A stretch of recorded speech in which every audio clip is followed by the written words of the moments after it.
Good morning, good afternoon, everyone. I'm Ranjan Das. I'm an alumnus of 1998 batch. I welcome you all to the 2021 NITRUA webinar series. As you know, we have been having this kind of webinar for quite some time. This year, we have taken a fresh look. We had a short survey a few weeks back, and we got your inputs. We know you want to see a broader set of topics, and that's what we would try to bring in 2021. We would have 8 seminars in 2021, maybe more, but roughly 8, which means basically you would have 2 webinars every quarter. It is important for us to have the webinars as professionally organized as possible. The reason for that is simple. Most of the webinar takes place on weekends, and I understand you have other more important things to do than to attend webinars. So we'll start right on the time, and we'll try to make sure that we don't exceed the 1 hour time limit that you have given to us. A few housekeeping notes. The entire session, we would request all the participants to be muted, right? Including the Q&A session. And this will help us to avoid any kind of disturbance. We want to use as much quality time with the speaker. You can post your questions on chat window. Questions are very much welcome. I will take those questions as it is and put it to the speaker. After the event, you will get a link to a short survey. And that survey should not take you more than 30 seconds to fill, but it is important for us to know on how we can improve the webinars. We are trying one thing different this time. What we are doing is all my message, the one that I'm speaking right now, and the webinar is pre-recorded. And it is pre-recorded so that we can avoid any technical difficulties in terms of a bad internet connection, which has happened in the past, right? So we have recorded the entire thing, excluding the Q&A session. Obviously, the Q&A session would be live, and the speaker would be taking your questions live, yeah? So without further delay, let me introduce our first speaker.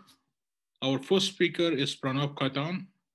Pranav is an alumnus of 2009 batch from NIT Rourkela. His bachelor degree was in computer science.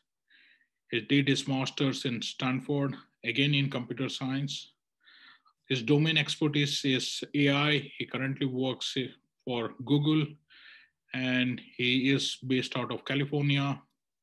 He has been in news and has made all of us proud for his work with the UN WFP, World Food Program, where he has been very well recognized in the news, within the NITR community, and within NITRUA.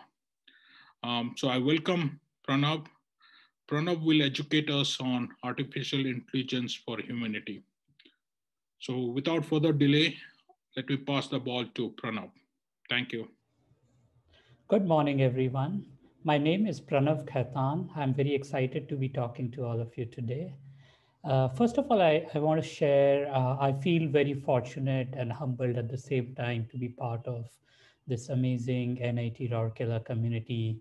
We have all been very fortunate to have gone to NIT Rourkela for our education, and then being part of this community where everyone is here helping each other and supporting each other. It's truly a privilege that very few get to experience.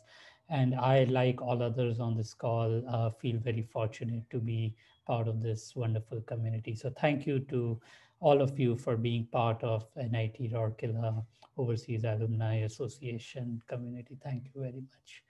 So I would like to get started with today's talk. So the topic for today's talk is artificial intelligence for humanity.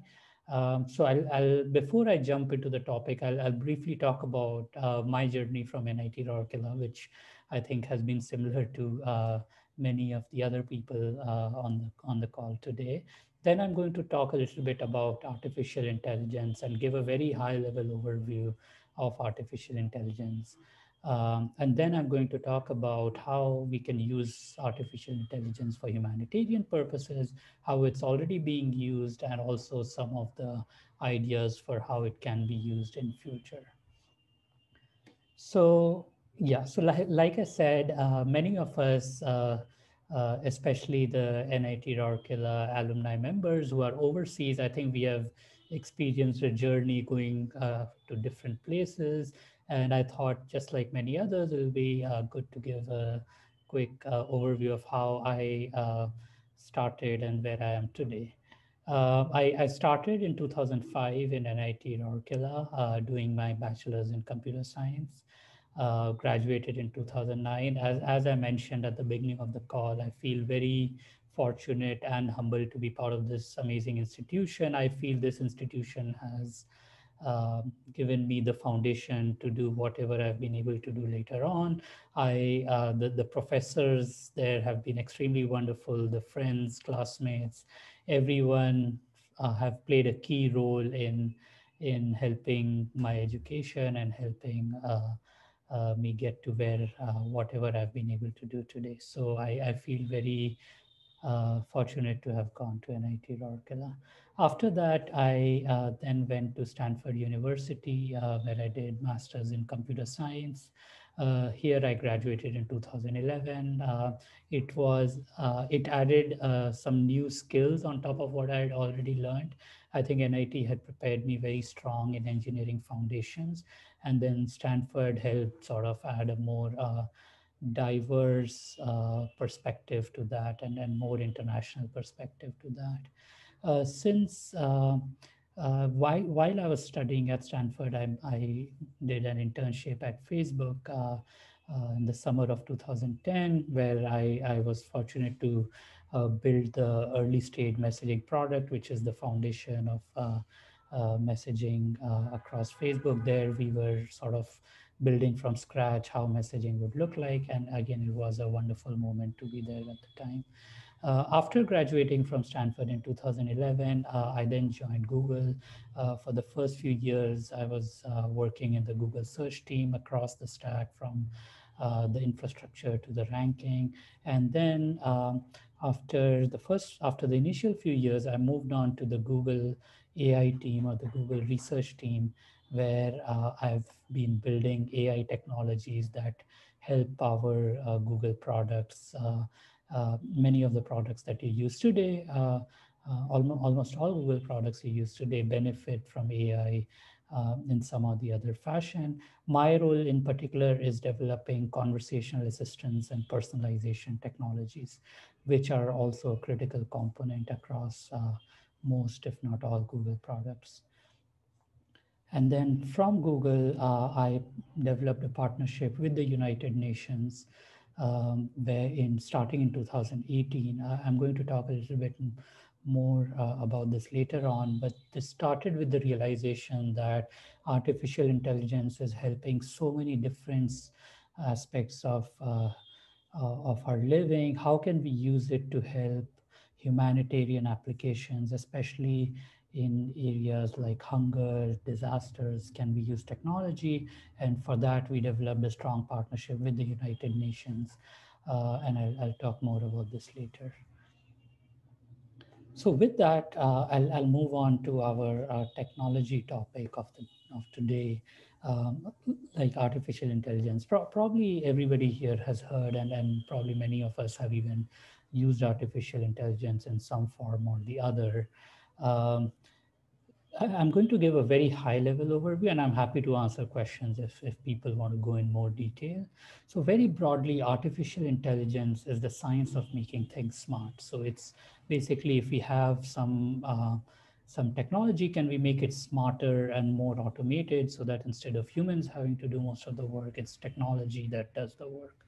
Machine intelligence is a subset of artificial intelligence where machines learn to be smarter themselves. So instead of humans having to come and give hard-coded rules, machines learn these rules based on the data and learn to get smarter themselves. And deep learning is another subset of machine learning, which is where we use neural networks to learn these patterns. It's a very powerful class of machine learning models that have uh, gained in popularity over the last decade. And these automatically learn patterns using neural networks. And I'm going to talk about this in a little more detail. So as we discussed, these are some of the algorithms or some of the techniques that are already being used in machine learning. The classical algorithms like naive Bayes or logistical regression have been very popular for several decades. They have always been statistical models. Neural networks have gotten popularity in the last decade or so. And I'm going to talk more about this. So the way neural networks work is it's a powerful class which are built with layers of simple mathematical functions. So each mathematical function by itself is fairly simple, but when put together, it becomes very powerful and it's able to learn patterns that each function wouldn't have been able to learn by itself.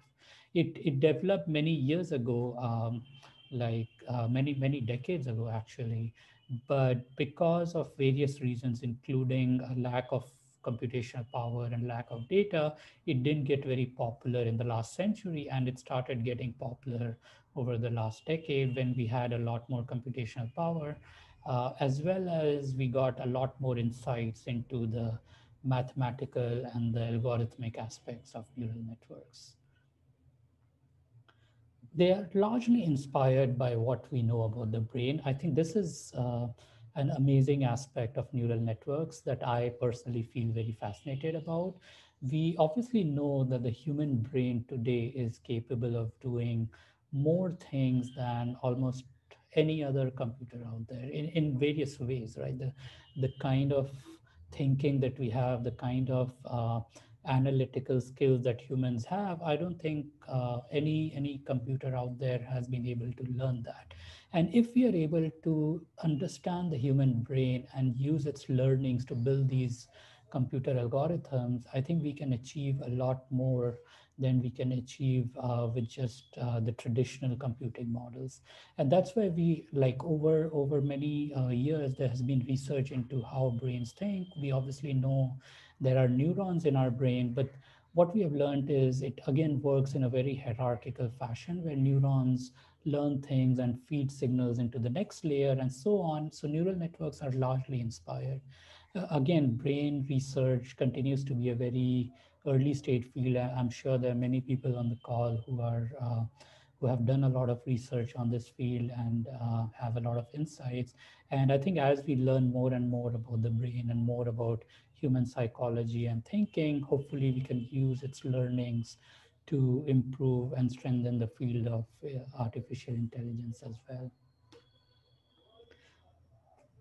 So how do neural networks work? They largely learn from examples. So here on the left, we can see there are images with their corresponding labels. So there is an image of a cat with the label of cat. There's an image of a dog with the label of dog, and so on and so forth. And we feed all these examples into the neural network.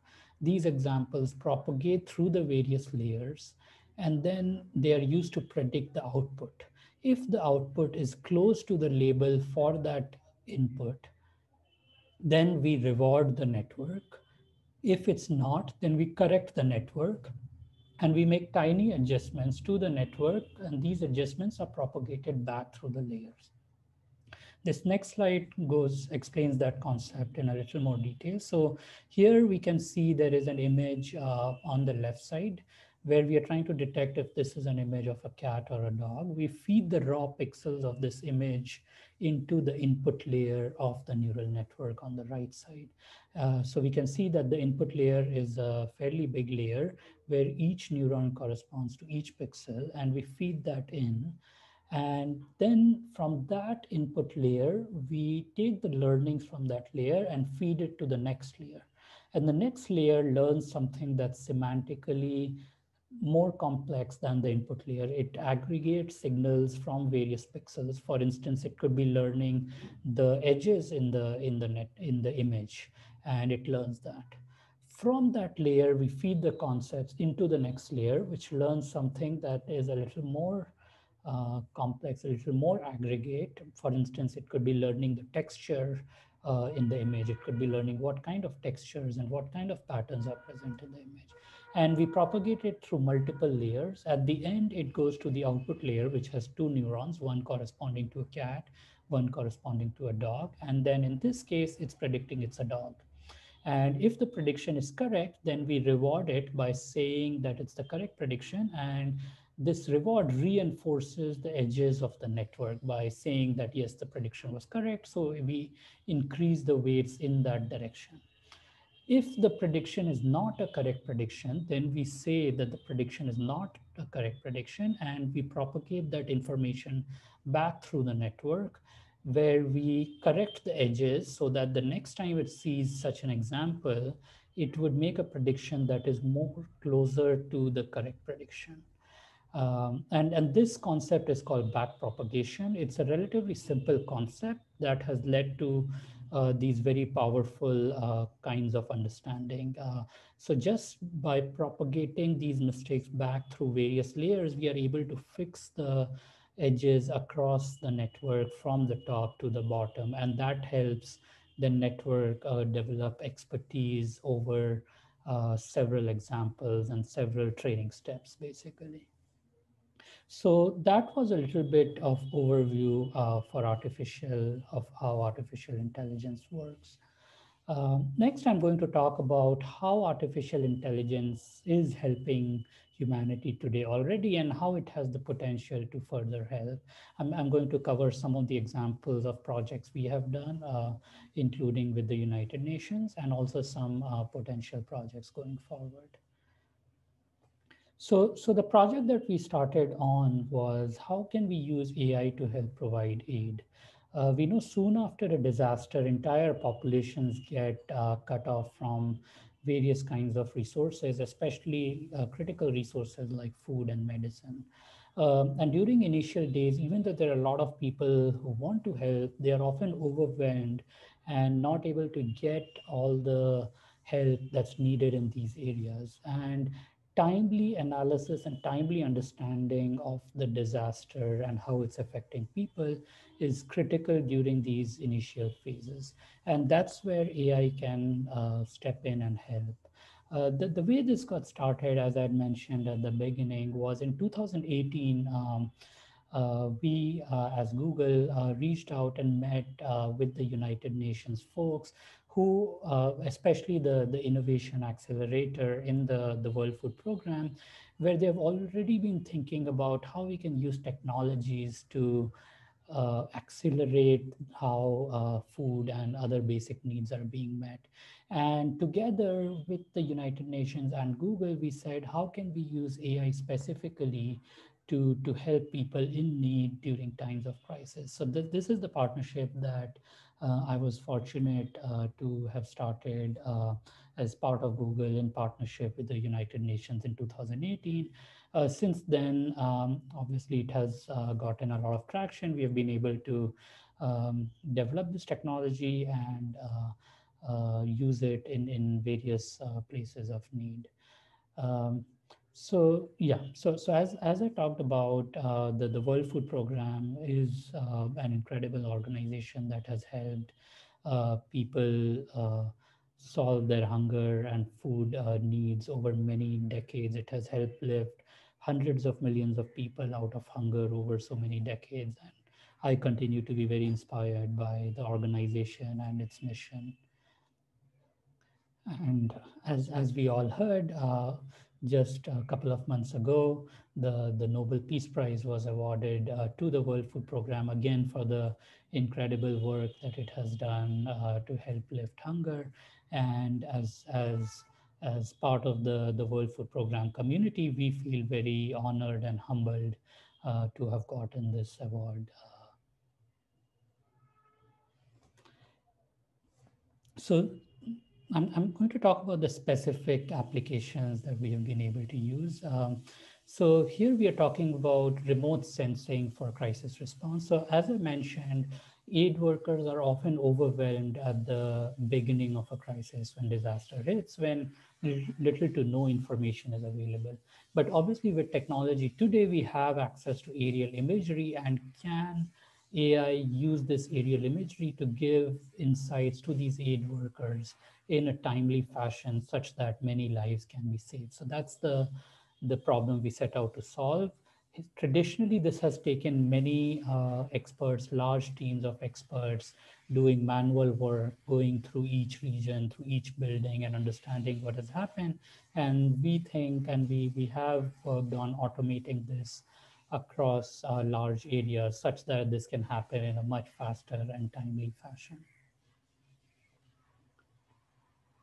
So here we can see, so this is the problem we set out to solve. We have a pre-disaster image of how the region looked before the disaster. We have the post-disaster image. And can we take both of these and then can we assess the damage in that region, both how much damage has happened and where the damage has happened. So we took the problem, broader problem of assessing, of determining where the aid needs to be sent. And we broke it down into this particular problem, which says, can we determine where the damage has happened such that aid can be sent to that region? So here we can see it happens in multiple steps. So on the left, we have the pre-disaster image. On the right, we have the post-disaster image. The first step in this process is to determine where the buildings are. So here we will see that the yellow blocks, we are determining where the buildings are by doing segmentation. The second step, we are actually processing those buildings, both the pre and the post, and determining where the disaster has happened. And then we are able to build a composite image based on the pre and the post, which says, okay, given this region, these are all the places where damages have happened, as we can see in the red dots in this image. So as we talked about, there are two steps. So here we see an example of the first step of two different locations. One is in Nepal, one is in Puerto Rico. And here we can see how we have segmented buildings in both the regions. And the useful thing to see here is across the world, buildings look very different. Like one technique, often techniques that apply to one region may not apply to other regions and vice versa. And being able to generalize this across regions from rural to urban, across different countries with different architectures, that requires algorithms that are robust to these different architectures. So this is an example of a first step. For the second step, we use a CNN architecture, which is convolutional neural networks. It's a relatively powerful class of neural networks, where we feed the pre-disaster image and the post-disaster image through the layer of CNNs.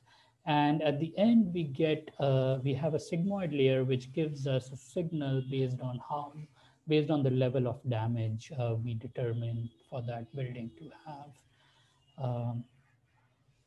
And here we see a few examples from the Haiti earthquake. So you can see in many cases where the building is damaged, it's able to predict with a high level of accuracy, and the score is relatively high, 0.96, 0.92. And in many cases where there has been no damage, we can see that the scores are relatively low, which says that this model thinks that the probability that the building has been damaged is not very high. This work was published at NeurIPS 2019. I'm sure my computer science fellow members would know of this conference. It's centered around AI, which was the first place where we published this work. And since then, it's been published in a few more places. The second project that I want to talk about is the FAM project, which is the Famine Action Mechanism. We also started this project in 2018, around the same time when we started the partnership with the World Food Program. This partnership was primarily with the World Bank, where we said famines are a huge problem that also affect large parts of our population across the planet. And can we determine famines early on in the process? Because the status quo today is that aid is sent to famine regions way after it has happened, often months after. And if we are able to determine it at the time it happens, or hopefully even before it happens, then we as a global community can send aid to these regions in a much more timely fashion, again, saving thousands and maybe millions of lives in those regions. This project was announced at the UN General Assembly by the UN Secretary General, the World Bank President, the heads of all the agencies in partnership with Google and Microsoft. And we were fortunate to be there at this esteemed event. This got a lot of PR across various forums where everybody was very excited about this partnership. And again, like I said, we have been very, we feel humbled to have contributed to this noble mission to help areas in famine in a much more timely fashion. I do want to touch a little bit on how we can use this technology for India. So we started working on this with the UN in regions where this technology is most needed. But again, as all of us here are from NIT Rourkela, we have a deep connection with India. And I think there is a lot of potential for us to use this technology to help our country of India.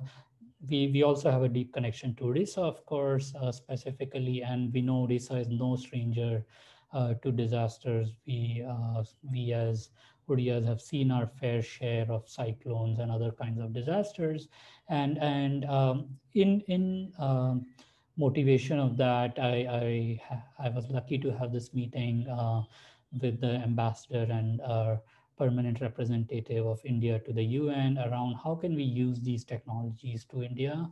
We had some very productive conversations. Shri Said Akbaruddin was very excited about it, but a lot of work still needs to be done. And I would encourage everyone to think about not just this technology, but similar technology. How can we use it to benefit India? And I would love to hear if there are ways I or this technology can help with that. So I talked about a particular class of humanitarian problems. I also want to touch on a few other problems where AI can help and make a huge benefit to humanity. I'm not going to go into too much detail, but just sort of leaving some food for thought around what could potentially happen in these major areas, all of which we know are very critical. The first area I'll talk about is education. Obviously, we know education is the bedrock of every society. And if we can strengthen education in India, in Odisha, then we can significantly strengthen our society in many ways. The basic problem of how can every child get education? Obviously, with virtual learning, we have seen an increase in access to learning. Can we 10x that going forward? One challenge we see today is we know education doesn't work in a one size fits all pattern.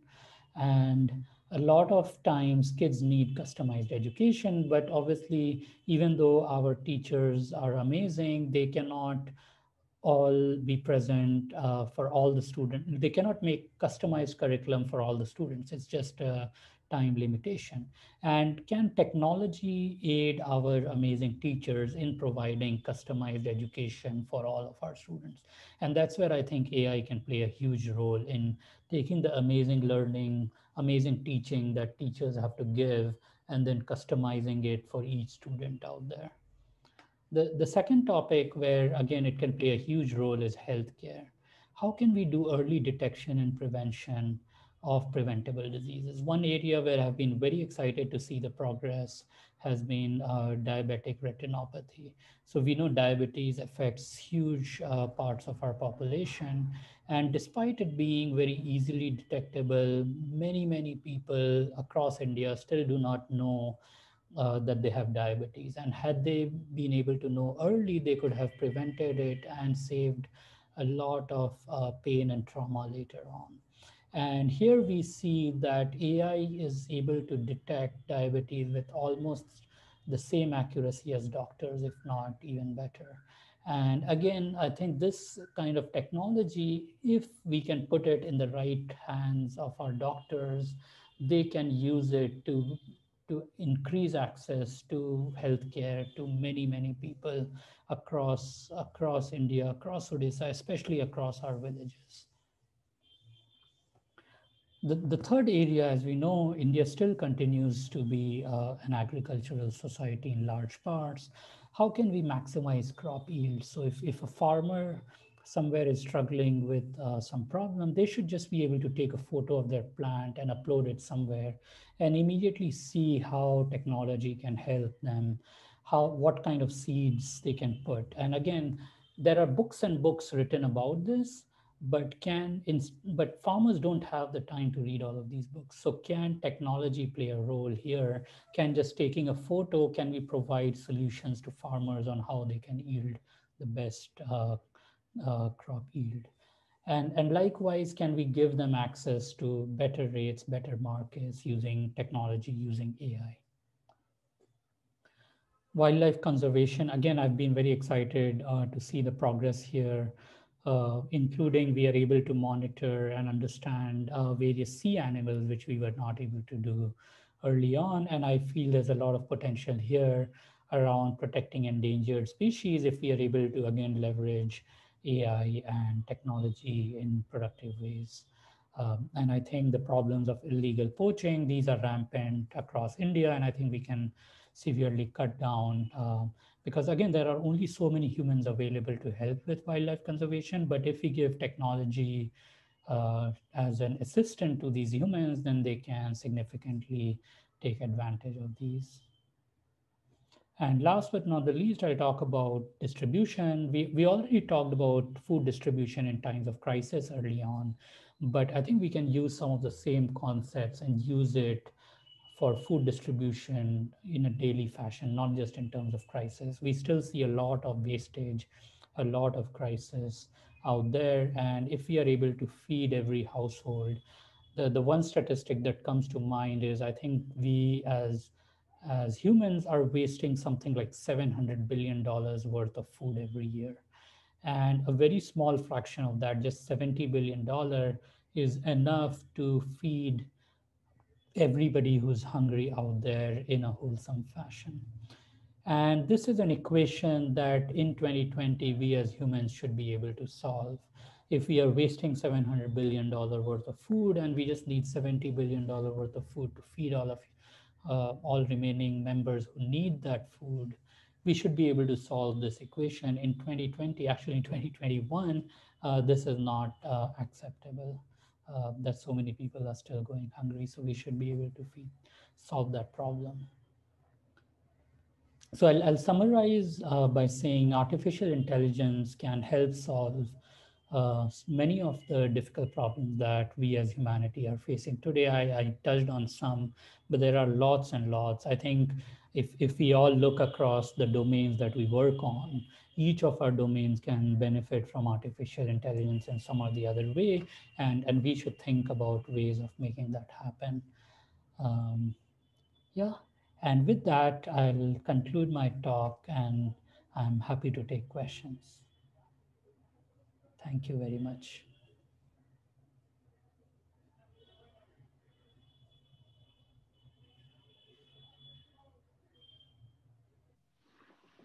Can anyone confirm whether you're hearing my voice? Yes, I can hear you. Yeah, we can. Rajan, yeah. Can anyone confirm? Maybe my voice is muted. Can anyone confirm once more? Yes, good. Thank you. Yeah, thanks, Pranav. That was a very nice story. And kudos to you and your team for all the hard work. So now we have the time for Q&A. And I have a bunch of questions. I don't know how you want to do, Pranav. If you want to share your screen, you can go ahead and share your screen. If you want to take it verbally, that's also fine. I will leave it to you, yeah? So Pranab, I've, again, bunch of questions, but I can start with the one on imaging because there are a lot of questions on imaging. And I'm trying to group those questions. The questions were from Mr. Manaskar, Mr. Sarat Babu, Priti Deepan Parida. And so Manas has a question on, during a disaster, we are often faced with communication blackout. Is it a real-time imaging? Sarat Babu had a question on where do you get the pre-disaster images, especially in underdeveloped or developing countries? Yeah, thank you for the question, everyone. So this is not real-time imaging. So as we know, satellites are circling around the planet and collecting images on a regular basis with varying frequencies. Some regions it's daily, some regions it's weekly. So the two parts of the problem are, one is how do we get images before the disaster, and the second is after the disaster. The after part is relatively easier because once disaster hits, then we often repurpose satellites to go and cover that region and get images at a much higher frequency than they were doing before. So that's how we get it for the after disaster. For the pre-disaster images, we partner with several satellite companies. Both the UN has several partnerships, and then Google itself has several partnerships. And we tried to, and obviously all of these partnerships come with their own contracts, with their own complications, but we try to make the most of it and work with them in order to help these areas as needed.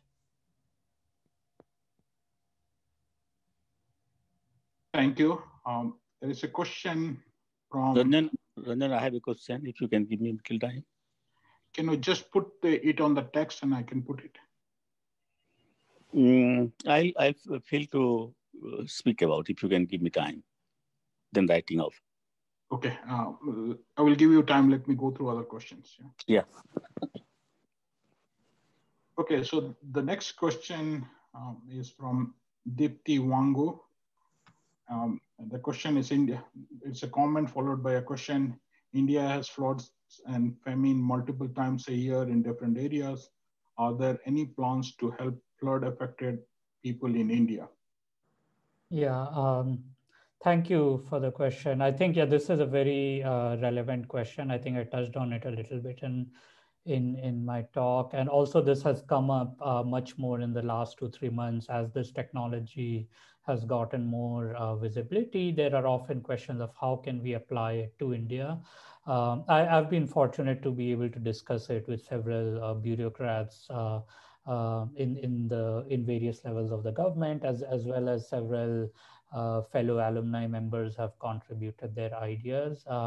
So there aren't any concrete plans happening. So there is a flood specific project that we did at Google that was done in my one of my sister teams, and there we actually did try it out for Bihar floods that happened a couple of years ago. But that was flood specific. For overall like broadly applied to any disasters, I think that's still a conversation that's happening with various levels in the government. Okay, and there is a question from Mr. Hare Patnaik. Is the data analytics part of AI processing? Also, who is involved in collecting the results to cat dog the experimenter? Mm-hmm. Yeah, this is a very good question. So data processing is often a very overlooked part of this whole problem. So people focus a lot on the AI models, which are important, but the pre-processing step where we prepare the data for the AI model is an equally important step. That happens like for the particular problem where I discussed, there's a lot of effort that goes into preparing these images, especially at training time when we are trying to learn these patterns before a disaster hits. For the specific question about cat, dog, So the way it works is we often have labeled examples that have been labeled before. These are thousands or hundreds of thousands of label examples. And then we run these labeled examples through the neural network model. And the model itself is supposed to correct itself. So basically the way we do it is we take an image, we ask the model to predict whether it's a cat or a dog. And then at the end, we tell it what it actually was. And if it's not correct, then we backpropagate the learning through the network and require the model to correct all the connections in its network regarding that particular example. So that's how it works. Again, in terms of the how we get the training data itself, I think that continues to be a big area of research. Like previously, we required lots and lots of examples. Now there is open research happening around semi-supervised learning, where instead of requiring lots of supervised examples, can we get some supervised examples and then learn something in a semi-supervised fashion? And that requires less example than fully supervised learning. So this is still an open area of research. Okay, that's interesting. So there is a question from Amresh Tripathi. Once you identify the damaged building, what happens in terms of operationalization? Yes. In terms of operationalization, that's where our amazing partners at the World Food Program come in. They've already set up very sophisticated infrastructure across countries. Like they have lots of people and infrastructure, including trucks and ships and planes that's flying across continents, within continents, in order to serve these people. They have people on the ground. They have people in several centers in Europe, in Africa, that help and support these people on the ground. And the way this technology works is we make it accessible to people in certain hubs who then take this and then make it available to people on the ground who are able to then instantly deploy aid in areas where it's needed. Okay, thank you. John has a question on how did Google work? Did Google work on a pro bono basis for the World Food Program, or was it compensated in any way? Yeah, so Google was not compensated in any way for this. So the way it started was myself and a few other folks at Google who were very passionate about this problem and who wanted to see AI being applied to such a class of problems. We got together and we said we want to make it happen. And Google itself was very supportive and wanted to support us in order to take this forward and make it work. And then we set up this partnership. And likewise, the World Food Program was also very excited and very supportive. And we got together and then we made it happen. There was no compensation of any kind involved. Okay. So what's, if I can ask, what's the role of Google then? Is it just to develop the technology? Or how do you think in terms of the business model? So obviously, as we know, Google has several businesses which have grown.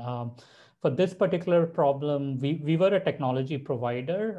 We didn't approach this problem from a profit standpoint. Like we didn't go and solve this problem in order to make money out of this problem. We solved this problem because we wanted to use AI to help solve this very critical problem.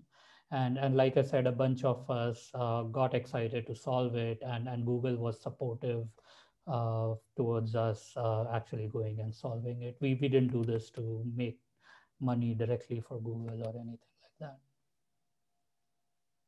So Manas has a comment followed by a question. Manas Panda, fantastic work. Are you connected with PR, Computer Science and Engineering Department?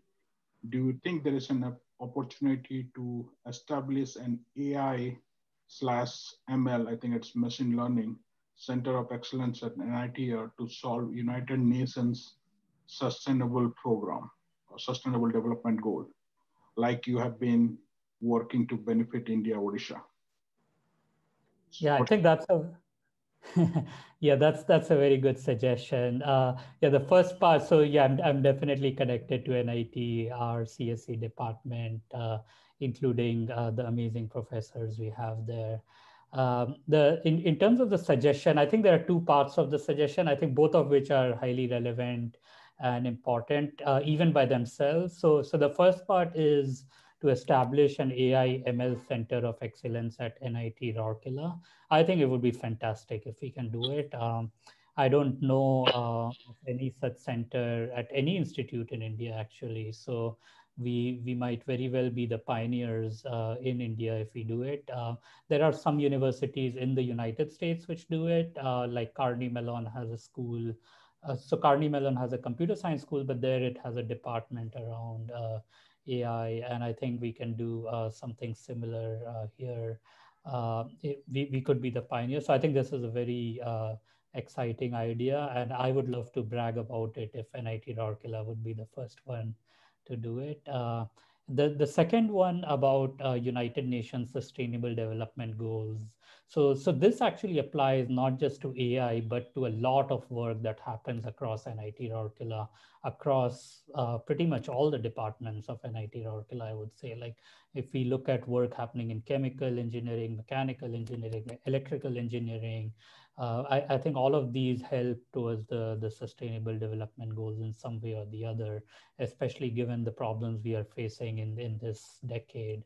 And I think like maybe like ideas that come to mind are maybe we should do like a workshop or a conference bringing together people, both students, professors, alumni who are working on this problem, or who are working on projects that help with the sustainable development goals.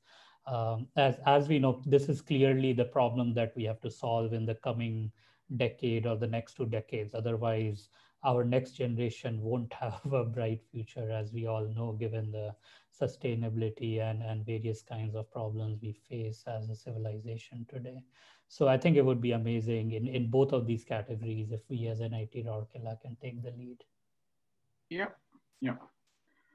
So there is a question from Manas Sao.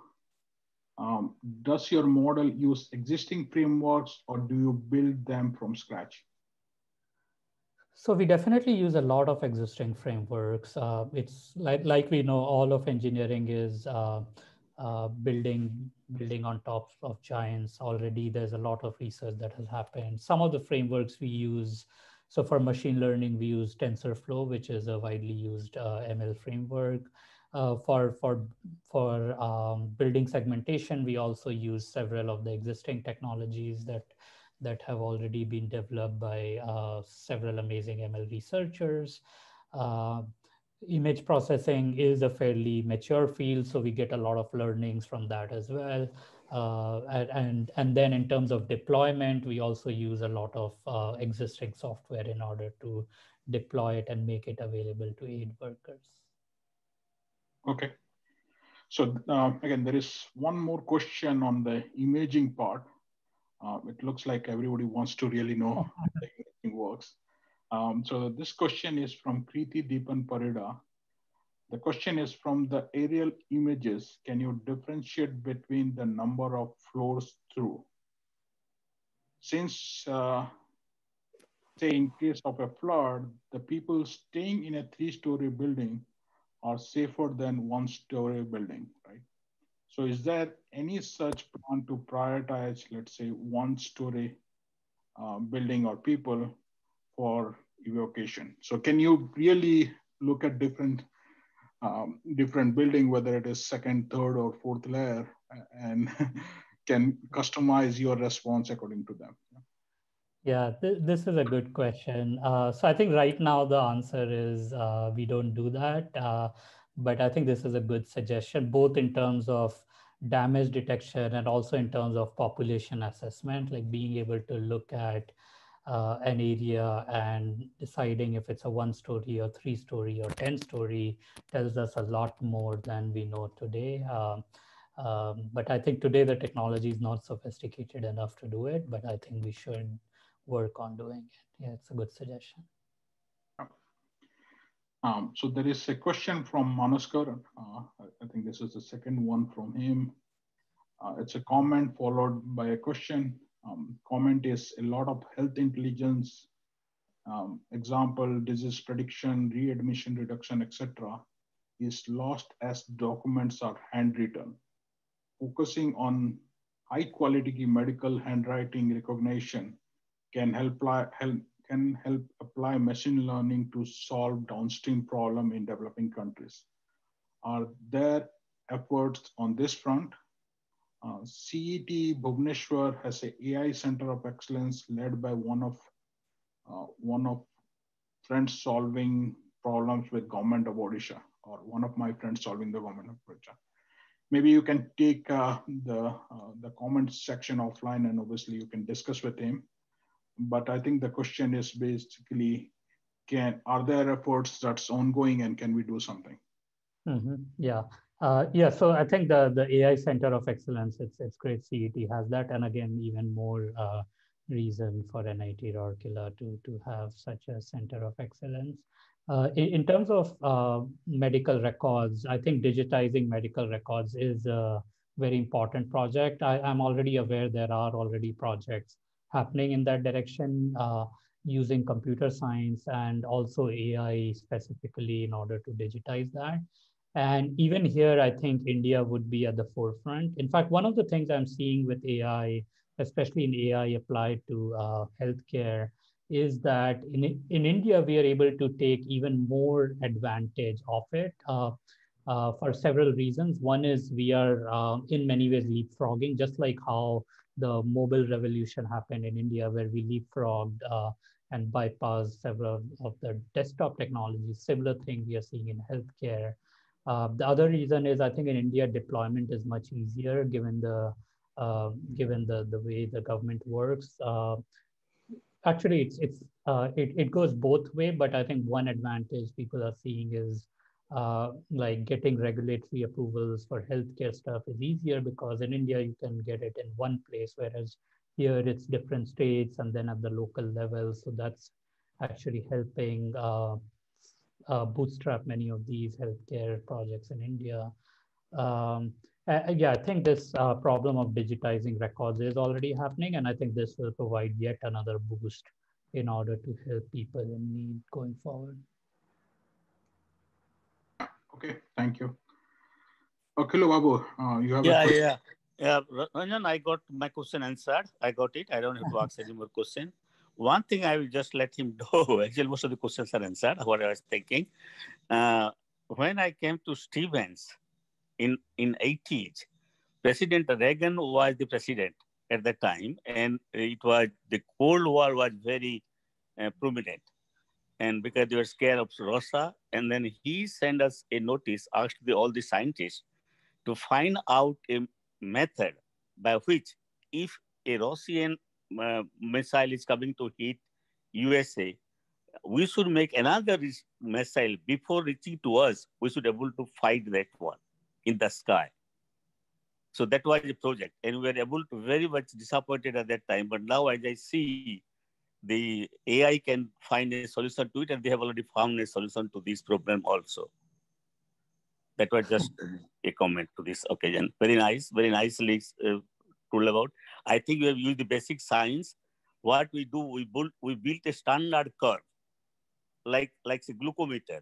They first meet a standard curve, and from that they put the data and identify what the point is, what the outcome is. And probably the same method is being followed in AI.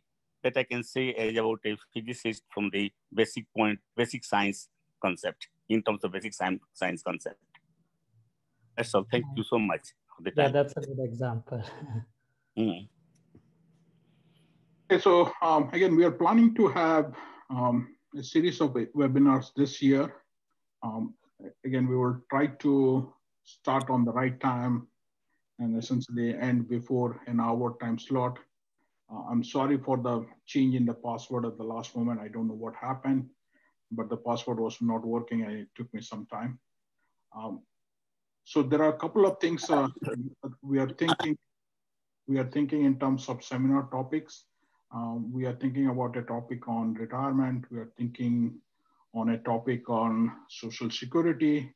That's on the non-technical front. On the technical front, Venkat Srinivas from Toronto, Canada is working on a webinar on climate change and sustainability. As you all know, climate change is up and coming. I mean, climate change is already there, but the effect that is happening because of climate change is very much people could see it.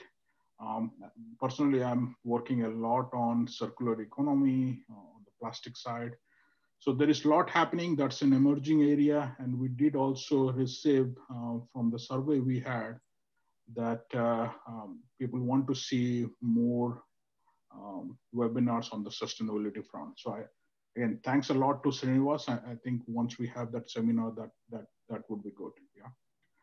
So what I would like to do is I will post a link for a basically a short survey.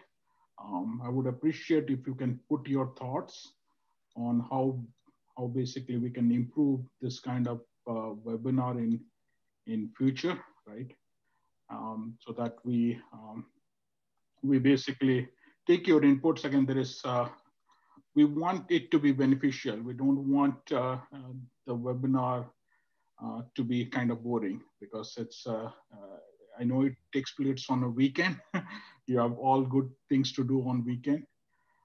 So try to put your inputs, be honest, and try to put your constructive criticism of what we can do. And I'm sure we'll improve on that, right? So I'm just putting that on the chart so that you can see and feel it. Let's see. Yeah, on behalf of everyone, thank you, Ranjan Bhai, for organizing the webinar series. Yeah, thank you, Pranav, and thanks a lot. I know you have probably put much hard work than any of us for this webinar. And thanks a lot, and sorry for pushing you to record the webinar because we had technical issues in the past. So thanks a lot. And I think you should stay connected with a lot of people because there is a lot of enthusiasm. Yes. And hopefully we can do something for NIT Rourkela. Yeah? Definitely. Thanks, everyone. We are right on time. So we will end the session in next 10, 20 seconds. Yeah. Ranjan, just one suggestion that please, this is a very good thing we're doing and very helpful to us. That's the one of the reason why we created NATOA. This is my suggestion to you, probably if you accept to me, we should not completely stick it to technology. We should expand our site, the moral lectures on like history, political science, English, literature, okay? Those who are expert in that field, if they will be able to come and give us a lecture for about half an hour, say somebody, a professor expert in English literature, somebody, a professor expert in, let us say, political science, somebody is an expert in law, correct? So somebody, if they can come and give us, and a doctor who is a neuroscience, neurodoctor, correct? Who knows expert in neurology. If you can bring one of these people, not only technology, and if you can afford to do that one and have half an hour they spend for us, I think this will really reach our goal. That's my two cents of idea. Yeah. Thank you. And I will note that as a suggestion and we'll take it to the seminar committee. Okay. Thanks. Thanks, everyone. We'll end the meeting now. Thanks a lot. Thank you. Thank you. Bye-bye.